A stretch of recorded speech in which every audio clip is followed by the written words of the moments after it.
हमने भारत नेपाल सीमा के संबंध में नेपाल के प्रधानमंत्री के टिप्पणियों को, उनके बयान को और उसके साथ साथ जो उनके विदेश मंत्रालय की तरफ से बयान आया है उसको देखा है।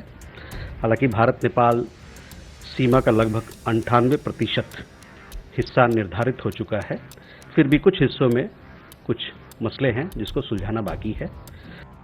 नेपाल के प्रधानमंत्री बालेन शाह ने हाल ही में कहा था कि भारत से सीमा विवाद को सुलझाने के लिए ब्रिटेन और चीन को भी बातचीत में शामिल किया जाना चाहिए, लेकिन अब भारत ने भी नेपाल की इस हरकत का जवाब कायदे से दिया है।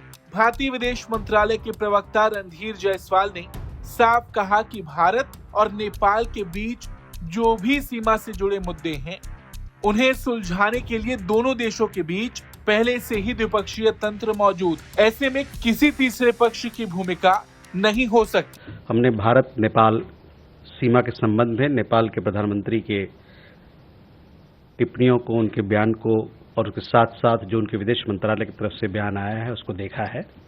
हालांकि भारत नेपाल सीमा का लगभग 98% हिस्सा निर्धारित हो चुका है, फिर भी कुछ हिस्सों में कुछ मसले हैं जिसको सुलझाना बाकी है।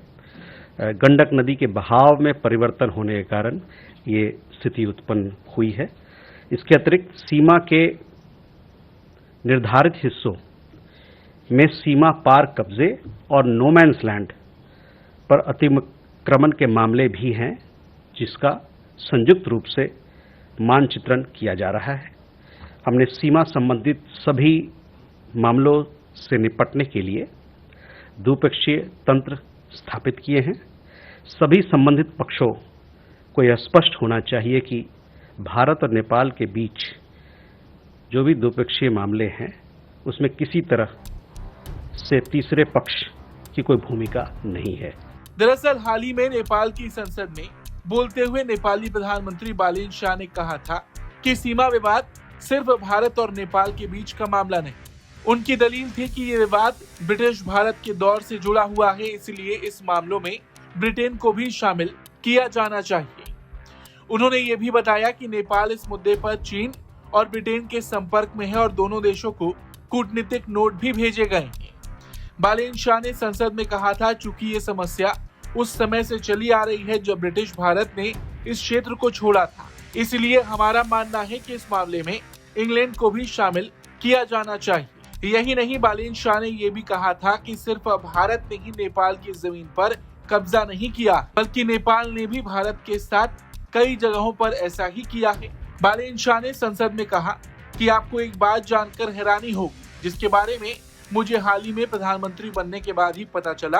अब दोनों देशों को तथ्यों का अध्ययन करना चाहिए और दोस्तों की तरह साथ बैठकर इस मुद्दे को सुलझाना चाहिए। बालेन शाह के इन बयानों पर अब भारत की प्रतिक्रिया भी उतनी ही साफ रही।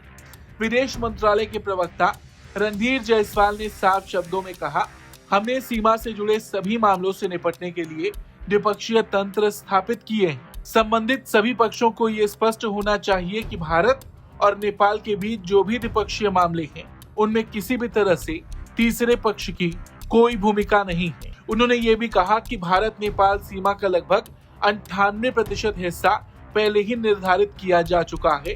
हालांकि कुछ इलाकों में अब भी विवाद बाकी है। इनमें गंडक नदी के बहाव में बदलाव के कारण पैदा हुए मुद्दे, सीमा पार कब्जे और नो मैन्स लैंड पर अतिक्रमण जैसे मामले शामिल हैं, जिनका दोनों देश मिलकर सर्वे और मैपिंग कर रहे हैं। भारत और नेपाल के बीच लिपोलेक, लिम्पियाधुरा और कालापानी को लेकर लंबे समय से सीमा विवाद चला आ रहा है। भारत लगातार इन इलाकों को लेकर ही नेपाल भारत के साथ विवाद कर रहा है और जब से बालेन शाह की सरकार बनी है, बालेन शाह लगातार भारत के खिलाफ, भारत से सीमा विवाद पर उल्टे सीधे बयान देते आ रहे हैं। और इस बार तो नेपाल के प्रधानमंत्री ने सीमा विवाद में ब्रिटेन और चीन की भूमिका की बात तक उठा दी, लेकिन भारत ने भी साफ संदेश दे दिया है कि ये मामला सिर्फ भारत और नेपाल के बीच का है और इसका समाधान द्विपक्षीय बातचीत के जरिए ही निकलेगा।